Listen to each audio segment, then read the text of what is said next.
Reconozco que afrontaba esta entrevista con más nervios de lo habitual. Para mí, Mario Alonso Puig es un referente en mi vida. Hablar con él me ha hecho ver que es todavía mejor de lo que pensaba. ¡Qué suerte tengo!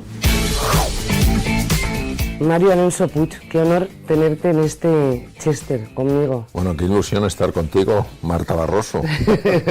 No, pero de verdad que te admiro muchísimo. Muchas gracias. Me hace mucha ilusión estar contigo porque he leído tantos libros de ti. ¿Tú cómo te presentarías? Yo me presentaría fundamentalmente como un buscador. Un buscador que primero siguió la vía de la medicina para reducir el sufrimiento humano. Luego se dio cuenta de que el sufrimiento humano tenía distintas dimensiones. Estaba la dimensión física, lo que es la enfermedad y lo que es pasar por esa situación tan complicada. Me di cuenta de que había dimensiones más profundas, que había personas que las operabas, yo soy cirujano general y apatodigestivo, superaban su enfermedad y luego volvían a una situación de tristeza, de desesperanza, es decir, después del susto, se volvían a patrones previos, ¿no? Entonces empecé a ver que, bueno, la conversación tenía un impacto curioso en estas personas, como que les aliviaba de una carga más profunda que la física. Siempre me interesó no solo la dimensión física, sino también la dimensión mental y espiritual de la persona, y eso de alguna manera me llevó a dar ese salto para intentar despertar lo que yo llamo el potencial dormido, ¿no? La verdadera versión, la verdadera esencia de la persona. Todo esto es el resultado de una búsqueda de cómo podemos las personas sufrir menos y ser más felices, de dónde parte nuestro sufrimiento, qué es la felicidad. Junto a mi búsqueda científica y técnica de cómo podía aplicar los conocimientos de la medicina moderna para resolver o ayudar a resolver enfermedades, surgió esa inquietud profunda de cómo a través de la palabra se podía llegar a movilizar esos recursos que ya habían descrito hace 2500 años los médicos griegos con un abordaje que ellos llamaban el arte médico. Entonces me interesaba mucho cómo unir la parte científica y técnica con la parte más del arte, de la comunicación, ¿no? Y esta inquietud, sumado a lo que me decían mis enfermos de cómo les impactaba, pues fue lo que de alguna manera me llevó a dar el siguiente salto hace 20 y tantos años, que fue dejar la cirugía para seguir investigando en este campo, publicando y, en fin, hablando de estos temas, como ahora contigo. Eres cirujano, eres conferenciante y luego hay una cosa que pones que es estudioso, por decirlo de alguna manera, de la inteligencia, ¿no? Sí. Y a mí me impresiona cómo se estudia la inteligencia. Ese interés por saber en qué consistía la inteligencia, pues al cabo de los años no solo me llevó a estudiar el tema, sino irme con el profesor Howard Gardner y David Perkins, que son pioneros en el mundo en el estudio de las inteligencias, y entender que todos somos inteligentes, que no hay ninguna persona que no sea inteligente, que hay distintos tipos de inteligencia. Entonces, yo no tengo una inteligencia lógico-matemática, pero tengo otros tipos de inteligencia. Entonces, claro, entonces cuando tú entras en ese tipo de inteligencia, tú fluyes. ¿Cuál es el valor más importante que deberíamos, no sé si se trabajan los valores o no se trabajan, y cuáles son los que crees que están más asentados en la sociedad y los que más nos hacen falta? Para mí el valor supremo solo es uno, el amor. El amor, porque el amor es una fuerza absolutamente descomunal. ¿Por qué no vemos esa fuerza en acción? Porque el amor que muchas veces nosotros tenemos es un puro trueque. Yo te quiero si tú eres como quiero que seas. Y voy a jugar con ese amor, a lo mejor no de una forma explícita, pero sí implícita en la forma en la que te miro, en algún gesto, etc. El amor del que hablo yo es el famoso agape de los griegos, que es un amor gratuito, es un amor sin condiciones.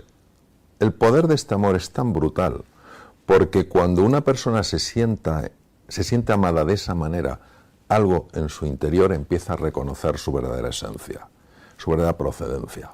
Entonces a mí me parece el valor de los valores. Entonces hoy en la sociedad, ¿qué ocurre? Pues que hemos perdido tres cosas. Yo hice un programa muy extenso con Bután. En Bután hablan de que hay tres divisiones, que es el origen del sufrimiento humano. Primero, que estamos separados de nosotros mismos. ¿Qué quiere decir? Que no nos amamos. La segunda es la división con los demás. No nos amamos. ¿Qué ocurre cuando tú te sientes realmente amado por un extraño? Y ese amor no tiene que ser que esa persona te quiera efectivamente, sino que te trate como si te quisiera. Pues algo en tu interior se abre. Y el tercer elemento es el amor a la naturaleza. No amamos a la naturaleza. usamos la naturaleza y a veces abusamos de la naturaleza. Y al final de nuestra vida, ¿en qué se nos va a examinar? No se nos va a examinar en los másters que tenemos, en los PhDs que tenemos, en las cosas que hemos hecho. Se nos va a examinar en el amor. ¿Has sido capaz de tratar a las personas con amor? ¿Has sido capaz de entender que en el tener todos tenemos cosas distintas, pero en el ser todos compartimos el mismo ser? Tú, teniendo toda la base que tienes y todo el conocimiento que tienes, ¿cómo lo ejecutas dentro de ti? ¿Me explico? Porque tiene que ser muy difícil, porque tú tendrás épocas malas también y te caerá mal alguien de repente, ¿o no? La perfección es el estándar más bajo del mundo. Ya hablaba de ello Freud cuando decía el ideal del yo, ¿no? Del mundo, tengo que ser perfecto, tengo que ser perfecto. Eres humano. Y un ser humano, pues es como una combinación entre algo que es perfecto, que es su ser, y algo que no es perfecto, que es su naturaleza más material, y tienes que amar las dos cosas. Tienes que amar tu naturaleza humana. Y en ese amor yo creo que es cuando uno empieza a sanar sus heridas. ¿Cómo educas a tus hijos? O sea, ¿cómo? Porque es una gozada, por un lado, pensar que tu padre tiene todos esos valores tan claros y todos esos estudios tan claros. ¿Cómo les educas con tanto conocimiento del ser humano? Bueno, Marta, yo creo que una cosa es el saber y otra cosa es el saber hacer. Es verdad que en el saber, por años, pues algo sé, porque me he pasado toda la vida estudiando y sigo haciéndolo, ¿no? Pero el saber hacer es cuando uno a veces se queda corto. Lo bueno es que mis hijos me lo dicen. Qué bueno, claro. Cuando me quedo corto, que sucede unas cuantas veces, es decir, que no llego al estándar que me gustaría, ellos me lo dicen. Y esa confianza que ellos tienen en decírmelo es lo que me gusta. ¿Qué quiero que aprendan mis hijos de mí? Pues quiero que aprendan dos cosas. Primero, que a veces las emociones que tenemos son emociones muy agradables.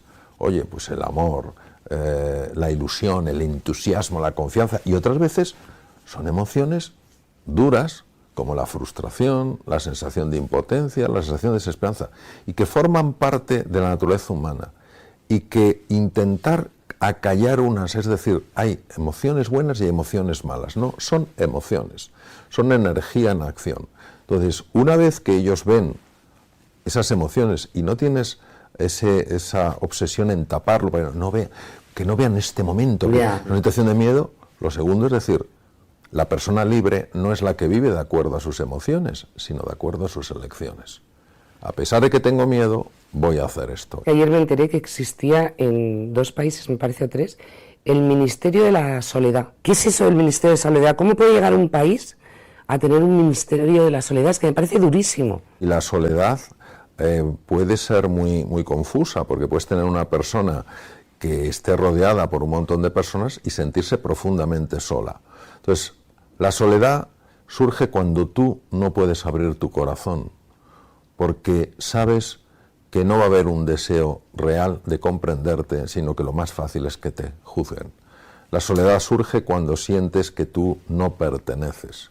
La soledad surge cuando no sientes que para alguien tengas un cierto valor o una cierta importancia. Bueno, que me encanta el título de Vivir es un asunto urgente. Has escrito 11 libros, ¿no? Me parece. Sí, 11. Bueno, pues a mí, no sé si yo he interpretado mal el título, pero a mí lo de vivir es un asunto urgente me encanta, porque yo quiero vivir desde que me levanto hasta que me acuesto todo intensamente y a lo bestia. Y de repente veo, pues, se muere la hermana de un amigo mío de un infarto.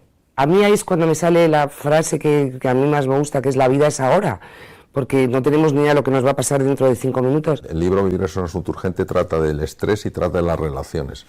Y es verdad, nosotros tenemos la sensación, independientemente de la edad, de que viviremos siempre. No estamos en el presente, y en el presente es donde suceden las cosas. No estar en el presente es no estar en la realidad, es estar en la cabeza. Porque si no estás en el presente, estás en algo que ya no está, pero está en tu cabeza, y si no está, y en el futuro no puedes estar todavía, pero en tu cabeza sí ya lo estás dibujando. Lo que pasa es que es tan difícil luego todo hacerlo, ¿verdad? Yo creo que una cosa que nos ayudaría, Marta, es vivir mucho más en la gratitud. Tendemos a vivir en la queja y no en la gratitud. Al final, yo creo que hay que dar gracias a Dios todos los días de nuestra vida por estar vivos. Sí, sí, por eso yo creo que sí, o sea, vivir disfrutando de la vida en un sentido bonito, y esto es cuando uno entiende que la vida tiene un sentido, es decir, cada día tiene un para qué. Ese término de la felicidad existe como tal, son momentos determinados de la vida. tendemos a confundir el bienestar subjetivo de la felicidad. El bienestar subjetivo es el goce de los sentidos, la felicidad es el gozo del corazón. Entonces, si yo estoy comiendo algo que está muy rico, viajando de una manera agradable, etcétera, etcétera, mis sentidos lo disfrutan. Es el bienestar de los sentidos, el goce de los sentidos. Si yo conecto con una persona, si yo ayudo a una persona, si yo disfruto con una persona, entonces eso es el gozo del corazón. ¿Qué ocurre? Que nuestra sociedad muchas veces, tan enfocada exclusivamente en lo material, pretende decir que el tener va a rellenar los vacíos del ser, y no puede ser, porque el ser, nuestra esencia, es feliz por nuestra propia procedencia, pero en el tener, ahí podemos conseguir ese bienestar subjetivo, pero no la felicidad. En resumen, la felicidad es una cosa constante, el bienestar es oscilante. Entonces, esta cosa constante que hace que cuando tu bienestar es alto, tú no te lo crees, no te crees que por eso eres el rey del mambo. Y cuando tu bienestar baja, porque hay una pérdida económica, una pérdida personal, claro que te duele, pero no te desmoronas. Es decir, digamos que la felicidad sería la línea que estabiliza esas subidas y esas bajadas que nos producen nuestra propia vida en este entorno de tiempo, de espacio, de materia y de forma. ¿De qué noticia te gustaría ser protagonista?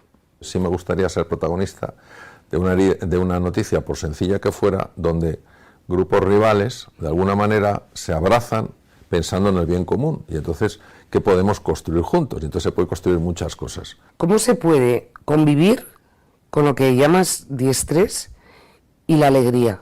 Son incompatibles el distrés y la alegría. El distrés es esto que nos agobia, esto que nos consume.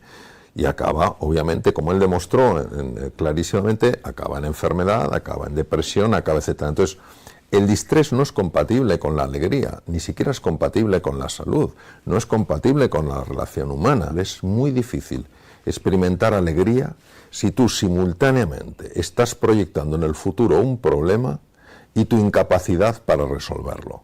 ¿Y algún mensaje para la gente joven que ve la vida, no la ve tan, a lo mejor tan optimista como los podíamos ver nosotros en nuestra generación? Yo creo que la gente joven lo que quiere es lo mismo que queremos las personas adultas. Lo que quieren es tener una vida que valga la pena ser vivida. Y a veces el modelo que ven en nosotros los adultos no les convence con razón. Entonces, bueno, yo creo que en la juventud tenemos que mostrar que nosotros podemos mejorar.